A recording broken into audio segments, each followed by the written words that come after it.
Queridos, é bem verdade que o questionamento, ele sempre acompanhou o ser humano. Ele sempre acompanhou o homem. Em todos os tempos, o ser humano sempre foi um ser racional, que pensa, que reflete, que questiona, que argumenta. E basicamente, cada um tem a sua ideia relativa à vida, relativo à sua existência. E de facto, um questionamento, ele sempre acompanhou o ser humano. E é justamente o se questionar sobre qual a verdadeira razão pelo qual ele existe, pelo qual ele subsiste, pelo qual ele está vivo nesta terra. E é bem verdade que no decorrer da história nós vamos observar desde homens iletrados até doutores, filósofos, empenhados em descobrir a razão da existência da humanidade, ou, no mínimo, a razão da sua própria existência. O facto, então, é que todos buscam um sentido para a vida, não é verdade? Todos buscam um sentido para a vida. E esse sentido está inteiramente ligado ao propósito para o qual nós vivemos, ao propósito pelo qual nós existimos. Uma pessoa que não encontra a razão principal para a qual ela foi criada, ela não vai encontrar o seu sentido e o seu propósito de vida. Entretanto,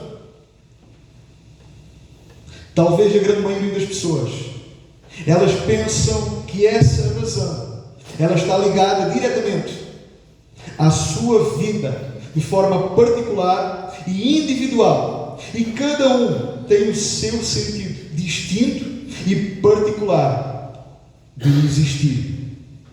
E isso não deixa de ser uma verdade. Porque todos nós, enquanto seres humanos, enquanto homens, enquanto mulheres, temos uma ou algumas razões bem particulares que nos motivam a viver. E isso é algo íntimo. Alguns pensam em encontrar a razão para a sua vida na sua profissão. Outros nas suas famílias. Outros no desporto, na arte, na ciência, ou quem sabe também na política. E acabam vivendo em prol do sucesso, fama, riqueza, prosperidade, reconhecimento, lucro, gozo, satisfação, alegria.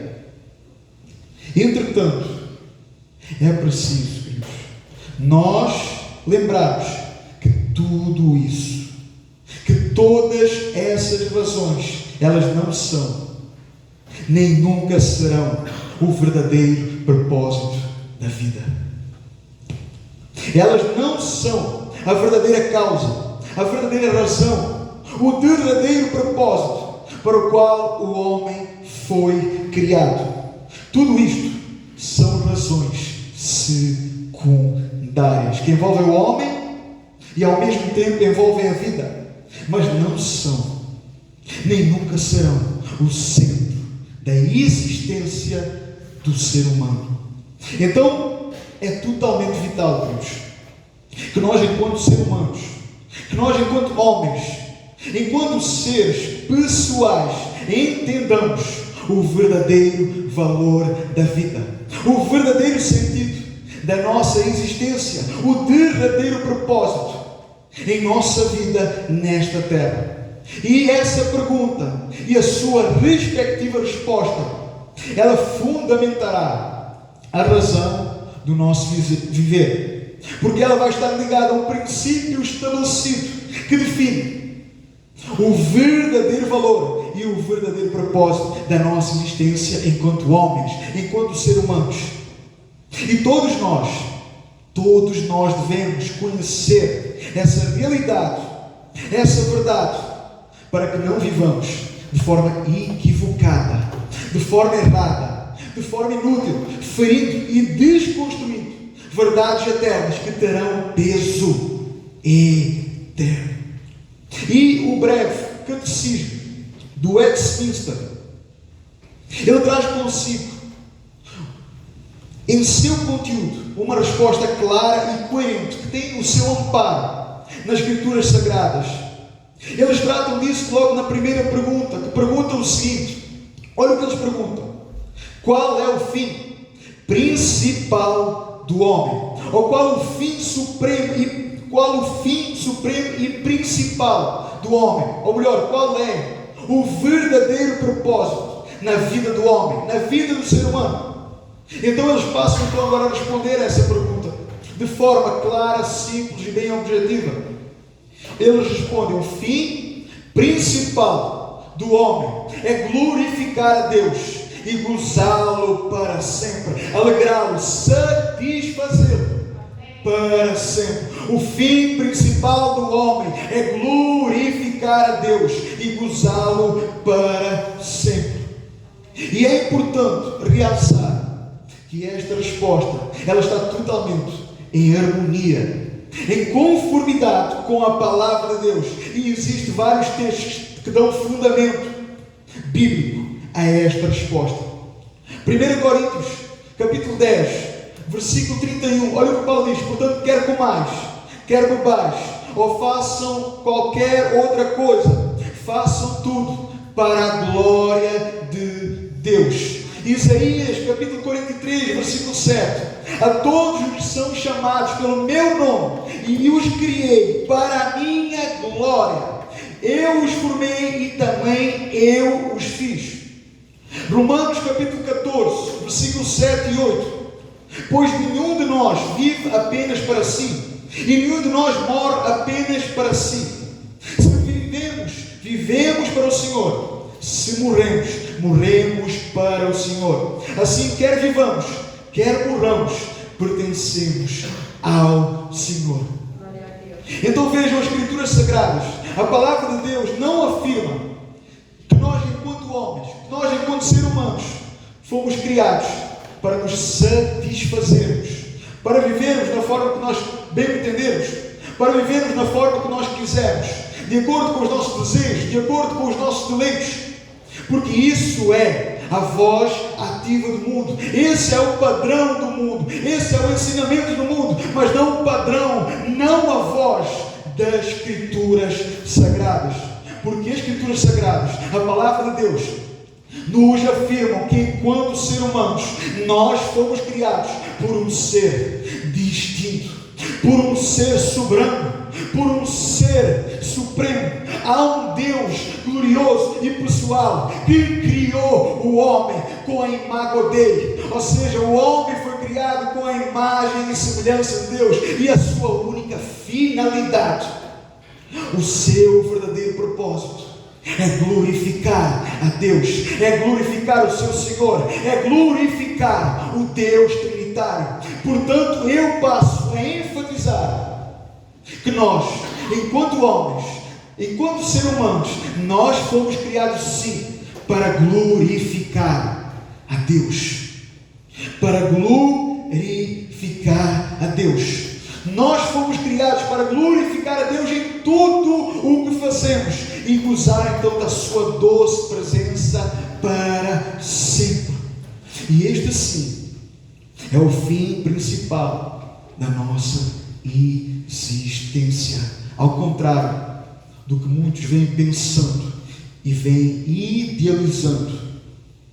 A vida é muito mais do que felicidade. A vida, ela é muito mais do que satisfação.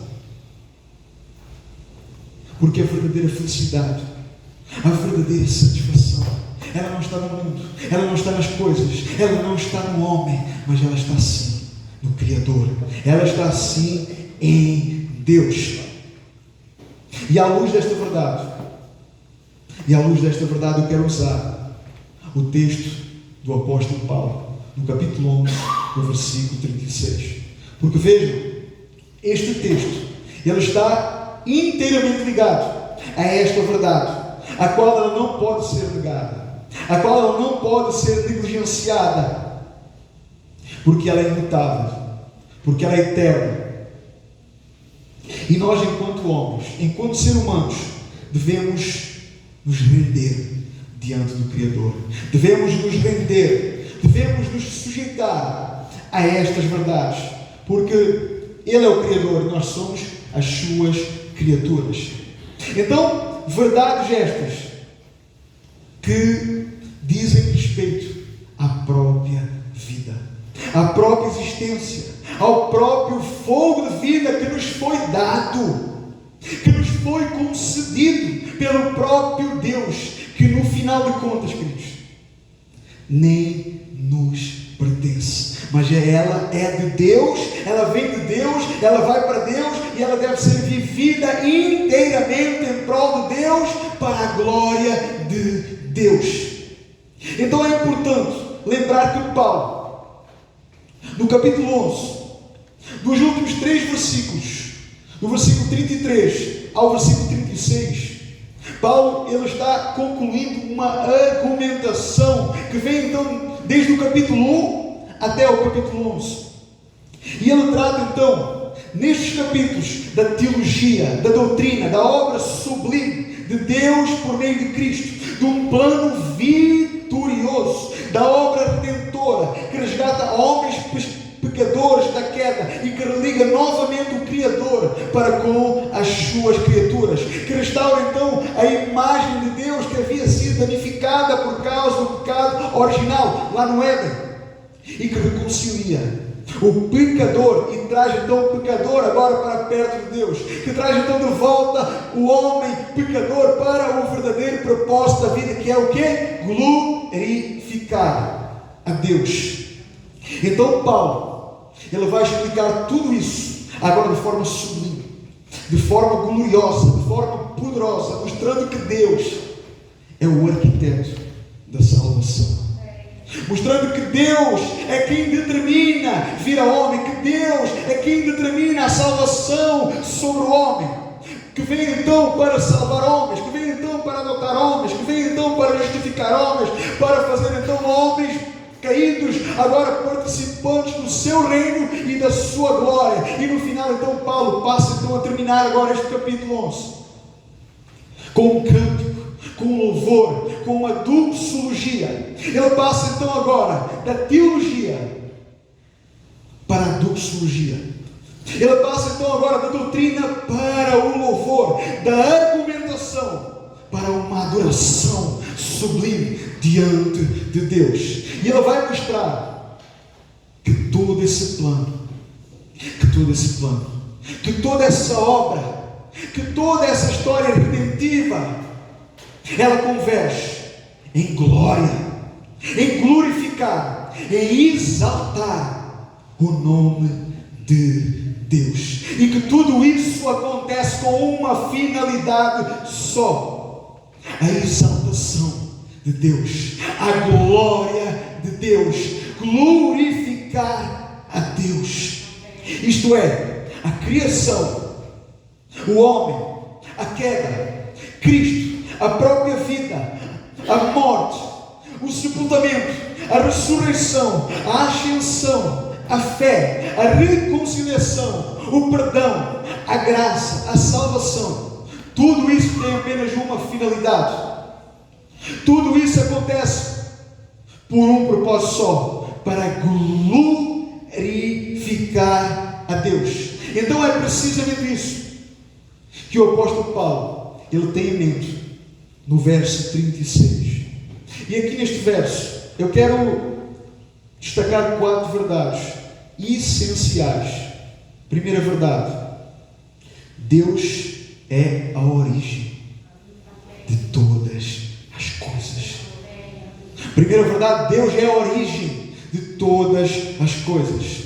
Segunda verdade: Deus é o sustentador de todas as coisas. Terceira verdade: Deus é o herdeiro de todas as coisas. E quarta verdade, e a última verdade: Deus é o alvo, a finalidade de todas as coisas. Vamos então olhar mais de perto para o nosso texto. Na nova tradução, na linguagem de hoje, na linguagem moderna, olha o que o texto nos diz: pois todas as coisas foram criadas por Ele, e tudo existe por meio dele, e para Ele, glória a Deus para sempre. Amém. Primeira verdade: Deus é a origem de todas as coisas. Deus é a origem do mundo natural e do mundo espiritual. Ele é a origem de toda a criação, de todo o cosmos, de todo o universo. Todas as coisas são de Deus, e Deus é o autor de tudo. A sua vontade é a origem de toda a existência. E Paulo, então, completamente ciente disso, ele diz que todas as coisas vêm de Deus e pertencem unicamente a Deus. Segunda verdade: Deus é o sustentador de todas as coisas. Deus é o sustentador de todas as coisas. Se nós perguntarmos de onde surgiram todas as coisas, a nossa resposta será: de Deus. Se nós indagarmos como todas as coisas vieram a existir e continuam a existir, a resposta será: por intermédio de Deus. Sendo assim, todas as coisas são por Deus. Todas as coisas são criadas por Deus. Deus é o grande agente. Deus é o grande arquiteto. Ele é o fundador. Ele é o fundador de todas as coisas. Terceira verdade: Deus é o herdeiro de todas as coisas. Deus é o herdeiro de todas as coisas. Se nós perguntarmos para onde irão todas as coisas e qual é o propósito último para o qual todas as coisas existem, a única resposta possível, queridos, a única resposta clara e verdadeira será: para Deus. Porque Deus, Ele é o Criador. Deus é o sustentador. Deus é o herdeiro de tudo. Deus é a fonte, Deus é o meio, Deus é o fim. Tudo converge na glória de Deus. Aleluia. Todas as coisas são para Deus, porque todas as coisas, elas tendem à sua glória como objetivo final. Quarta verdade: Deus é o alvo de todas as coisas.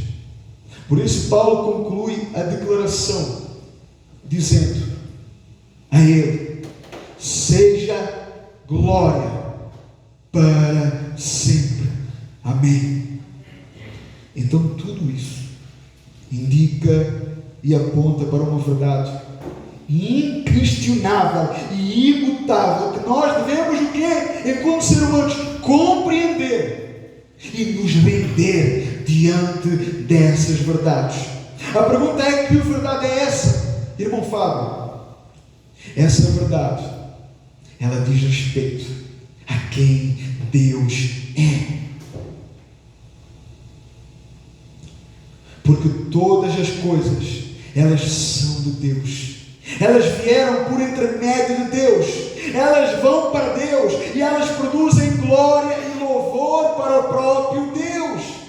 Então nós precisamos entender que Deus, Ele é a fonte de todas as coisas, no sentido então de que elas procedem de Deus para o próprio Deus. Deus é o Criador, Deus é o agente, e somente por intermédio dele é que todas as coisas subsistem e são direcionadas à sua divina finalidade. E Ele é a sua finalidade essencial, em cuja glória todas as coisas haverão de redundar no próprio Deus. Deus é o alfa e Deus é o ômega. Deus é o início e Deus é o fim. Deus é o primeiro e Deus é o último. A Ele nós não devemos somente tributar toda a glória, como tudo converge na sua própria glória.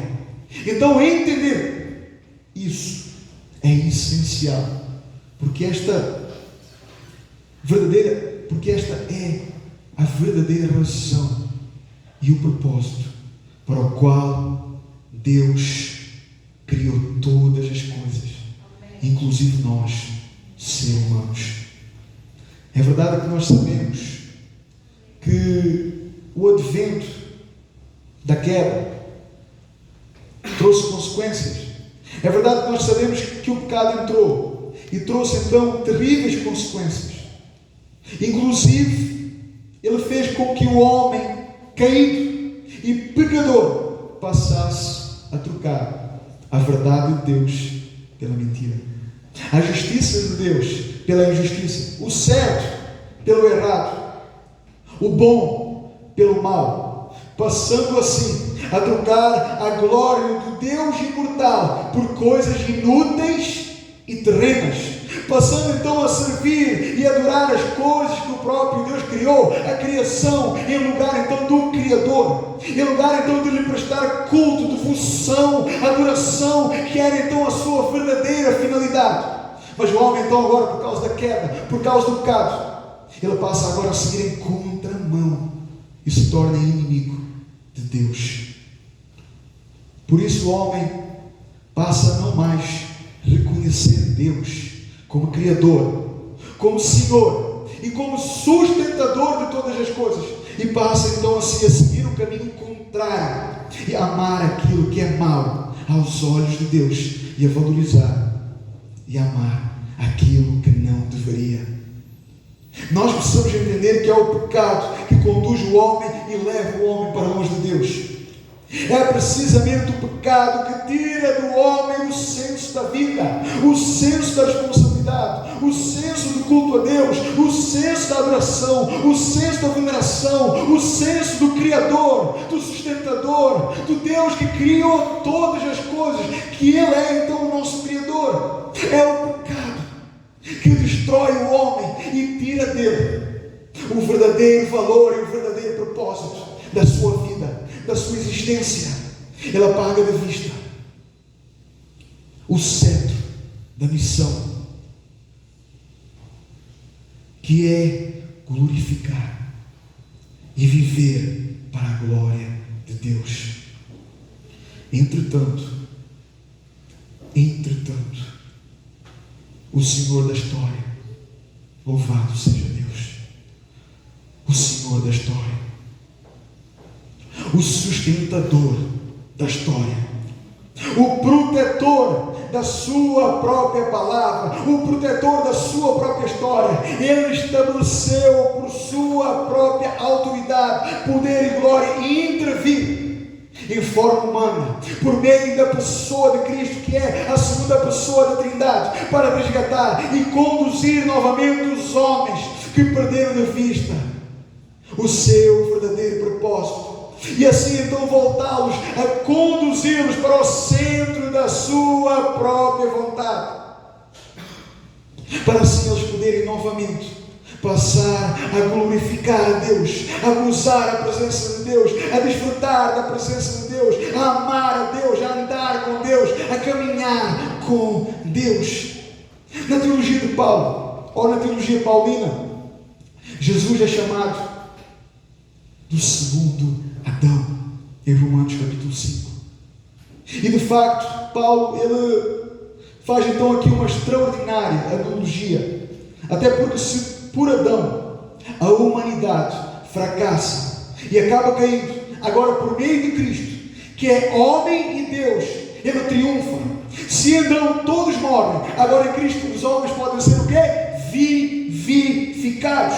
Então em Cristo, e só em Cristo, o ser humano passa então agora a ser restaurado e passa a redescobrir o verdadeiro propósito da vida, o verdadeiro propósito da sua existência, passando assim a contemplar a beleza, a bondade, o favor, a graça de Deus, essa graça redentora de salvar o homem do seu estado caído e de inimizade, para o conduzir novamente ao propósito central, que é glorificar e viver para Deus, para a glória do próprio Deus. Então a morte vicária de Cristo, ela retira de nós, ela retira do pecador o contexto de morte e falência espiritual e nos conduz o pecador a uma vida plena, a uma vida abundante, a um conhecimento pleno da nossa missão enquanto seres humanos, enquanto criaturas. Você e eu fomos criados por Ele. Você e eu fomos feitos por Deus. Nós existimos para viver nele, para estar nele, para estar ligados a Ele, para estar fundamentados nele, para estar alicerçados nele. E fora disso, ou longe disso, jamais encontraremos paz, alegria, satisfação, gozo, porque perdemos completamente o senso da nossa existência e o verdadeiro propósito para o qual nós fomos criados. Escute, os puritanos, eles costumavam dizer que quando uma pessoa é regenerada pelo Espírito Santo, essa pessoa se torna um outro tipo de pessoa, um outro tipo de criatura, uma criatura tão alta e elevada que as coisas baixas da terra não podem mais satisfazer essa pessoa. Pois mesmo que essa pessoa conquistasse todas as coisas nesta terra, nada disso lhe traria gozo e satisfação. E mesmo então que ela perdesse todas essas coisas terrenas, nada disso lhe traria tristeza, porque essa pessoa, ela foi refeita por Jesus Cristo. Essa pessoa, ela, após a reconciliação com Jesus, ela só quer andar com Ele, estar nele, viver para Ele, para a sua própria glória. E essa é uma definição e um senso extraordinário dos puritanos, daquilo que é a obra de Deus, ou daquilo que é a obra de Deus na vida de um homem, na vida de um santo, aquilo para o qual ele é chamado para viver para a glória de Deus. Você poderá dizer: irmão Fábio, eu quero viver essa vida, eu quero viver essa vida, eu quero descobrir essa vida, eu quero mudar de vida, eu quero mudar o meu discurso, eu quero realmente viver de maneira diferente, eu quero viver realmente uma vida para a glória de Deus. Eu realmente desejo. Me ajuda, me diz como fazer, como eu posso fazer. Se realmente essa for a sua oração, e se essa oração ela for sincera, se de facto existir harmonia, quebrantamento, constrangimento, um convencimento não do homem, não do Fábio, mas do Espírito de Deus, da Palavra de Deus, então passa a se render, passa a confessar os seus pecados e a olhar para as Escrituras, porque são elas que devem reger a sua vida. Porque se existir de facto um forte sentimento que vai queimar, ou que está queimando no seu coração, e se você deseja e anseia estar verdadeiramente em Deus, então você precisa ir desesperadamente até Ele. Você precisa conhecer a Ele, você precisa conhecer a sua vontade, e você precisa andar de acordo com a sua vontade e parar de fazer aquilo que é reto aos seus olhos e passar a fazer aquilo que é reto aos olhos de Deus, aos olhos do Criador. Pare de andar longe e passe a andar perto. Pare de viver de forma rebelde e passe a viver de forma obediente. Passa a observar a palavra palavra de Deus, passa a conhecer a palavra de Deus, passa a atentar para a palavra de Deus, passa a observar a palavra de Deus, passa a estudar a palavra de Deus, passa a valorizar a palavra de Deus, passa a aplicar a palavra de Deus, passa a viver a palavra de Deus, passa então a estar em harmonia com a palavra de Deus. Por quê? Porque é impossível vivermos para a glória de Deus se eu não conheço quem Deus é, se eu não conheço a sua vontade. É impossível. O próprio Jesus, na oração sacerdotal, orando ao Pai, falando com o Pai, se dirigindo ao Pai, João capítulo 17, João 17:4, olha o que Jesus diz: eu glorifiquei-te na terra, tendo consumado a obra que me deste para fazer. Então, Cristo nos ensina que glorificar o Pai, que glorificar o Deus Pai, está conectado com o cumprir a missão. A ideia aqui é que nós podemos glorificar e viver para a glória de Deus se nós exercermos o nosso verdadeiro propósito enquanto homens, enquanto seres humanos. E isso vai muito além de cumprir qualquer tipo de ritualismo religioso. Isso vai muito além de cumprir qualquer calendário religioso. Isso vai muito além de vir à igreja, estar dentro da igreja, fazer parte da igreja. Vai muito além disso, porque tudo isto converge em uma vida santa, é uma vida piedosa, é uma vida completamente doada e entregue a Deus, a sua missão, a obediência e não ao sacrifício. E aqui volto novamente a frisar, nós temos falado sistematicamente sobre isto. Eu volto a frisar a importância do conhecimento do ser de Deus, a importância do conhecimento dos atributos de Deus, a importância do conhecimento da vontade de Deus, dos planos de Deus, dos propósitos de Deus, porque tudo isto é importante e vital para que nós possamos realmente viver em conformidade com a vontade de Deus para a minha vida, para a sua vida, e assim podemos então assim viver para a glória de Deus, para que assim nós possamos glorificar a Deus por meio dos lábios, glorificar a Deus por meio das obras, glorificar a Deus na sociedade, glorificar a Deus diante do meu semelhante, glorificar a Deus diante do meu próximo, amando a Deus, louvando a Deus, cultuando a Deus, servindo a Deus, servindo ao meu próximo, servindo à minha igreja local, servindo os meus irmãos em Cristo e até mesmo aos meus próprios inimigos, opressores, caluniadores e injuriadores. Concluindo, tudo isto é importante entendermos que nunca foi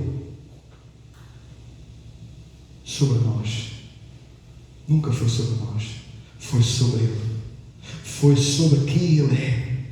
O Evangelho não é sobre nós, a palavra de Deus não é sobre nós, é sobre Deus, e tudo se foca e se centraliza em Deus, para a glória de Deus. Não é Deus que tem que se sujeitar, nunca será, nunca foi, nunca vai ser Deus se sujeitando ao homem.